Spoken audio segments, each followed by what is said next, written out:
अस्सलाम वालेकुम। कैसे हैं स्टूडेंट? ठीक ठाक, अच्छे हैं? उम्मीद है खैरियत से होंगे जी। तो आज का हमारा टॉपिक है rolling of disc and hoop down the incline plane. Disc तो जानते हो बेटा, कैरम बोर्ड की गिट्टी जो होती है, हुप हमारे पास हुप और रिंग। यानी जब सॉलिड सिलेंडर का कोई हिस्सा हम लेते हैं तो वो डिस्क, और होलो सिलेंडर का हिस्सा लेते हैं तो हमारे पास हुप या रिंग बन जाते हैं। तो हम डिस्कस करेंगे rolling of disc and hoop down the incline plane के। इंक्लाइन प्लेन पर हमारे पास जब डिस्क और हुप दोनों को हम रोल करें, उनको ऊपर से छोड़ दें बेटा, तो इनका मोशन होगा क्या? या in other words we have to find that which object will reach the ground first. यानी किस ऑब्जेक्ट की, डिस्क की या हुप की वेलोसिटी ज़्यादा होगी। अब जिसकी वेलोसिटी ज़्यादा होगी it will reach the ground first, वो it will reach the ground earlier, वो ग्राउंड पर पहले पहुंचेगा। और अक्सर औकात ये इस तरह पूछ देते हैं बेटा, वो कहते हैं कि prove that disc will reach the ground earlier as compare to hoop by considering their motion along the incline plane. तो सबसे पहले बेटा, टॉपिक को आगे ले जाने से पहले स्टूडेंट्स हम पढ़ते हैं what is mean by incline plane. तो इंक्लाइन प्लेन पहले डिफाइन करते हैं। इंक्लाइन प्लेन किसे कहते हैं? The plane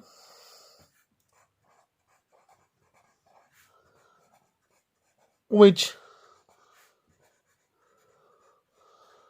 makes an angle theta with horizontal। वो प्लेन जो कि हॉरिजेंटल के साथ कुछ एंगल बनाए। दिस इज हॉरिजेंटल एक्सिस, ये हमारे पास एक्सिस है बेटा। ये प्लेन जो है बेटा, इस प्लेन को कहा जाता है इंक्लाइन प्लेन, जो कि एंगल बनाता है थीटा। कंसिडर, ये हमारे पास हॉरिजेंटल एक्सिस और ये है बेटा प्लेन। तो ये मार्कर जो आपको दिख रहे हैं गोल्डन, ये हमारे पास ये जो प्लेन बनाना है, इस प्लेन को हम कहते हैं इंक्लाइन प्लेन। तो the plane which makes an angle theta with horizontal is called incline plane. यानी डिस्क और हुप दोनों को हम लेंगे, ये हमारे पास डिस्क और ये हमारे पास हुप, दोनों के मोशन को हम कंसिडर करेंगे कि कौन सी बॉडी जो है वो पहले पहुंचेंगे बेटा। इसको पढ़ने से पहले चाहिए बेटा कि हम पढ़ें कि kinetic energy of rolling object, यानी दोनों ये रोल करेंगे बेटा, रोलिंग हम पढ़ रहे हैं बेटा, तो पहले हम पढ़ेंगे kinetic energy of rolling objects, यानी kinetic energy of rolling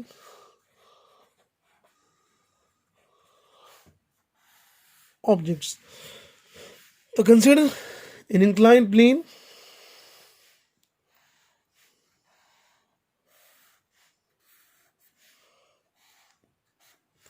this is incline plane, और इधर हमारे पास एक ऑब्जेक्ट जो कि कैपेबल ऑफ रोटेशन, इस तरह रोटेट करे बेटा ऊपर सारे। जब ये मोशन स्टार्ट नहीं करेगा बेटा, तो इस वक्त इसकी एनर्जी क्या होगी? Potential energy, because it is placed at a certain height from the ground. Potential energy is equal to mgh। अब ये डिस्क जब मोशन शुरू करेगा बेटा, तो एट द सेम टाइम अगर इसकी मोशन को आप ऑब्जर्व करो बेटा, तो इसकी मोशन जो होगी वो कुछ इस तरह होगी। यानी इट्स डिस्क ये इस तरह आएगा बेटा, यानी इस तरह रोटेट करेगा बेटा, और साथ में along a straight line ये नीचे आएगा। तो at that time this particle have both translational motion as well as rotational motion. यानी इंक्लाइन प्लेन पर जब हमारे पास कोई रोलिंग ऑब्जेक्ट आता है, तो उस वक्त इस ऑब्जेक्ट के साथ रोटेशनल मोशन भी होता है और ट्रांसलेशनल मोशन भी होते हैं। यानी the body at a same time in translational motion as well as in rotational motion. Body जो है ट्रांसलेटरी मोशन भी परफॉर्म करती है और रोटेटरी मोशन भी परफॉर्म करती है। तो इधर हमारे पास loss in potential energy will be equal to gain in kinetic energy। यानी loss in potential energy will be equal to gain in kinetic energy. Potential energy हमारे पास mgh, ये एनर्जी जब लॉस करेगा बेटा तो बॉडी गेन करेगी काइनेटिक एनर्जी। लेकिन in this case kinetic energy will be of two forms, kinetic energy translational plus kinetic energy rotational. यानी mgh will be equal to kinetic energy translation half mv square और kinetic energy rotation half I omega square. Yani in other words, when a body moves along an inclined plane, its total kinetic energy is the sum of translational kinetic energy plus the rotational kinetic energy. यानी इसकी half energy जो होती है बेटा, half energy जो होती है वो ट्रांसलेशनल होती है और हाफ हमारे पास रोटेशनल होती है. यानी काइनेटिक एनर्जी हाफ ट्रांसलेशनल होती है और हाफ हमारे पास रोटेटरी होती है, क्योंकि इस वक्त बॉडी ट्रांसलेटरी मोशन भी परफॉर्म करता है और रोटेटरी मोशन भी. तो ट्रांसलेटरी मोशन की वजह से जो एनर्जी होती है उसे हम काइनेटिक एनर्जी ऑफ ट्रांसलेशन कहते हैं, और रोटेटरी मोशन की वजह से जो एनर्जी होती है उसे हम कहते हैं काइनेटिक एनर्जी ऑफ रोटेशन, जो कि पिछले टॉपिक में हम पढ़ चुके थे, हाफ आई ओमेगा स्क्वायर. अब आते हैं अपने टॉपिक की तरफ कि rolling of disc and hoop down the incline plane. यानी कंसिडर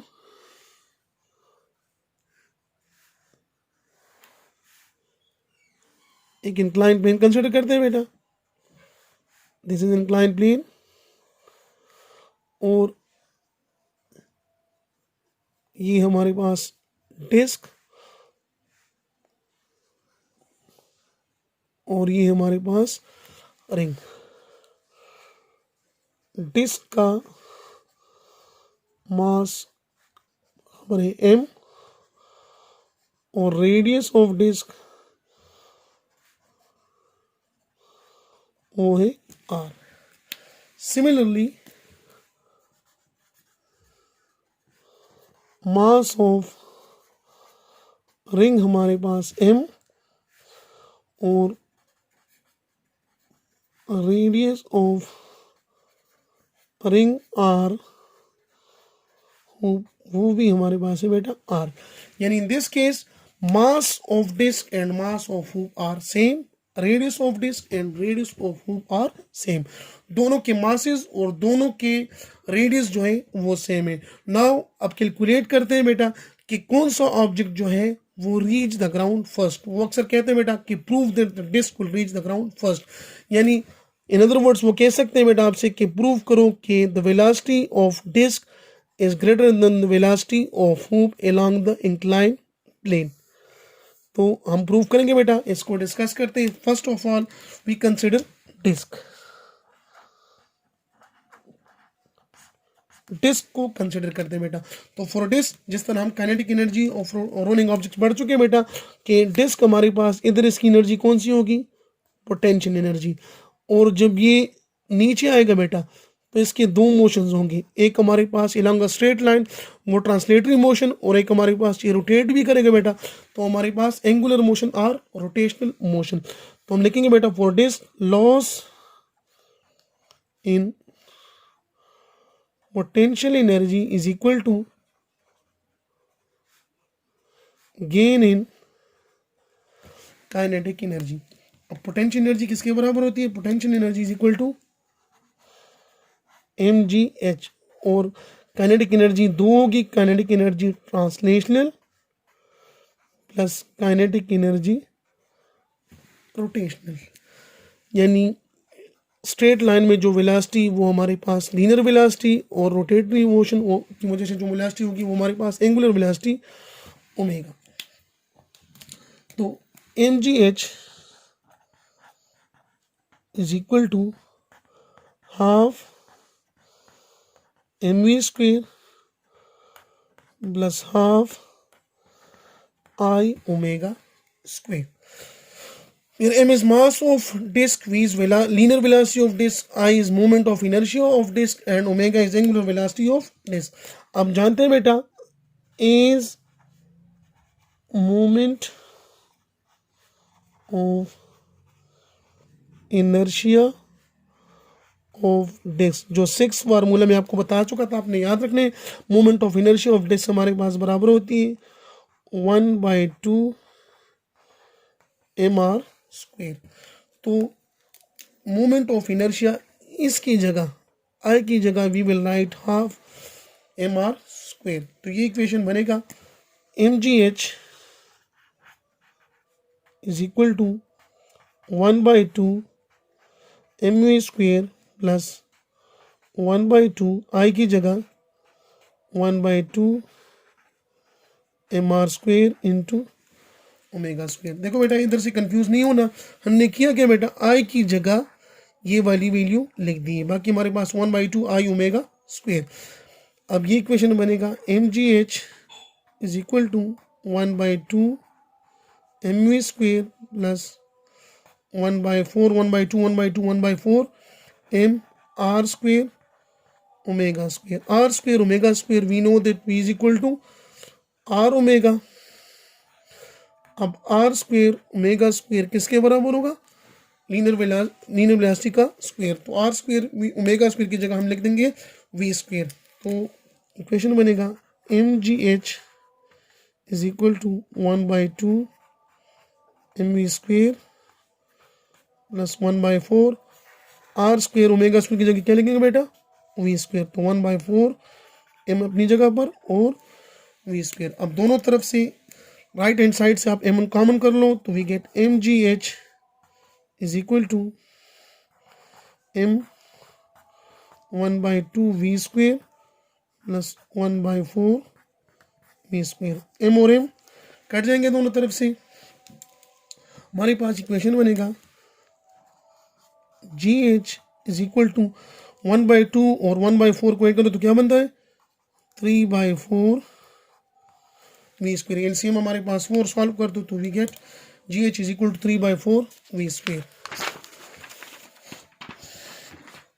यानी हमारे पास जो इक्वेशन था G H is equal to 3/4 V square, from this equation we can write 3v square is equal to 4gh, यानी 4 को इस तरफ मैंने ट्रांसफर कर दिए, इधर डिवीजन में इधर मल्टीप्लाई हो जाएगा और v square is equal to 4/3 gh। Velocity मालूम करनी है, वेलोसिटी ऑफ डिस्क, तो velocity of disc will be equal to 4/3 gh whole square root.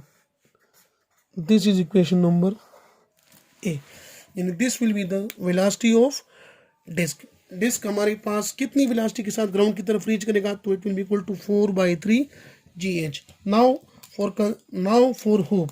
अब हुप के लिए यानी इंक्लाइन प्लेन है बेटा, वही इंक्लाइन प्लेन, और अब हुप आर रिंग, इसके लिए मालूम करते हैं इसकी वेलोसिटी। तो इस केस में वंस अगेन इधर भी हमारे पास loss in potential energy will be equal to gain in kinetic energy. Loss in potential energy is equal to gain in kinetic energy. Potential energy is equal to mgh. Kinetic energy, once again kinetic energy translational plus kinetic energy rotational. mgh kinetic energy translation 1/2 mv square और kinetic energy rotation 1/2 I omega square. फिर I is moment of inertia of ring and omega is angular velocity of ring, M is mass of ring and V is linear velocity of ring. और हम जानते हैं बेटा the moment of inertia of ring is equal to M R square, यानी it's moment of inertia of ring. तो इस equation में put करते हैं आई की जगह एम आर स्क्वेयर, तो we get M G H is equal to 1/2 M V square plus 1/2 I की जगह एम आर स्क्वेयर और ओमेगा स्क्वेयर अपनी जगह पर। तो M G H is equal to 1/2 M V square plus 1/2 M R square omega square. Once again R square और omega square है, तो R square omega square will be equal to we square. तो इस equation में are square omega square की जगह हम we square लिखेंगे बेटा। तो हमारे पास बनेगा M G H is equal to 1/2 M V square plus 1/2 M R square omega square की जगह वी स्क्वेयर। तो दोनों तरफ राइट हैंड साइड से एम कॉमन कर लो बेटा, तो M G H is equal to M into 1/2 V square plus 1/2 V square. M और एम दोनों तरफ से कट जाएंगे बेटा। 1/2 वी स्क्वेयर 1/2 वी स्क्वेयर से क्या आएगा बेटा, यानी G H will be equal to 2/2 V square. 2 और 2 कैंसिल, वी स्क्वेयर, तो V square is equal to G H. हमने वेलोसिटी ऑफ रिंग यानी velocity of ring square is equal to G H, हमने वेलोसिटी मालूम करनी है, दोनों तरफ स्क्वेयर रूट लेंगे तो it's equal to square root of G H. This is equation number B, यानी this will be the velocity of ring. अब वेलोसिटी ऑफ डिस्क हमारे पास क्या है बेटा, 4/3 G H under the root. ये था हमारे पास इक्वेशन नंबर ए। अब comparing equation A and B, comparing equation A and B, equation A और बी को कंपेयर करो बेटा, किसकी वेलोसिटी ज़्यादा है, 4/3 और इधर हमारे पास 1। 4/3 से हमारे पास 1.3 समथिंग आता है, तो इट्स मीन ये टर्म जो है डिस्क की वेलोसिटी जो है वो ग्रेटर है as compare to ring velocity. From comparing equation A and B, V से V disc is greater than V ring, which implies under the root 4/3 GH is greater than under the root GH, यानी disc की velocity जो है वो ring की velocity से ज़्यादा है हमारे पास। तो रिजल्ट हमारे पास क्या होगा बेटा, from A and B result are, conclusion जो है बेटा from A and B, conclusion students हमारे पास क्या है कि the disc will reach the ground earlier. Disc जो है वो ग्राउंड को जल्दी पहुंचेगा, और in other words we say moment of inertia of disk is smaller than moment of inertia of ring, यानी moment of inertia of ring जो है वो ग्रेटर है from the moment of inertia of disc, या moment of inertia of disc जो है वो smaller है as compare to moment of inertia of ring. अब जाहिर है बेटा जिसकी मोमेंट ऑफ इनर्शिया ज़्यादा होगी उसकी resistance to the angular motion ज़्यादा होगी, और जिसकी मोमेंट ऑफ इनर्शिया कम होगी उसकी resistance to the angular motion हमारे पास कम होगी। और हमने प्रूफ कर दिया बेटा कि डिस्क की वेलोसिटी जो है वो ग्रेटर होगी as compare to ring velocity, तो that's why the disc will reach the ground earlier as compare to ring. This is all about the rolling of disc in hoop down the incline plane. बेटा ये question आपसे short question में पूछ सकते हैं, long question में पूछ सकते हैं। वो कह सकते हैं बेटा कि प्रूफ करो the disc when disc and hoop are moving down the incline plane disc will reach the ground first. और वो कह सकते हैं बेटा कि proof that the velocity of disk is greater than the velocity of hoop when they are rolling down the inclined plane। तो ये तो हमारे पास था प्रूफ बेटा। उम्मीद है लेक्चर की समझ आ गई होगी। अगर आपका इस लेक्चर में कोई क्वेश्चन हो तो आप मुझसे पूछ सकते हो। मिलेंगे इंशाल्लाह नेक्स्ट लेक्चर में। मुझे अपनी दुआओं में याद रखिए बेटा। अल्लाह हाफिज़।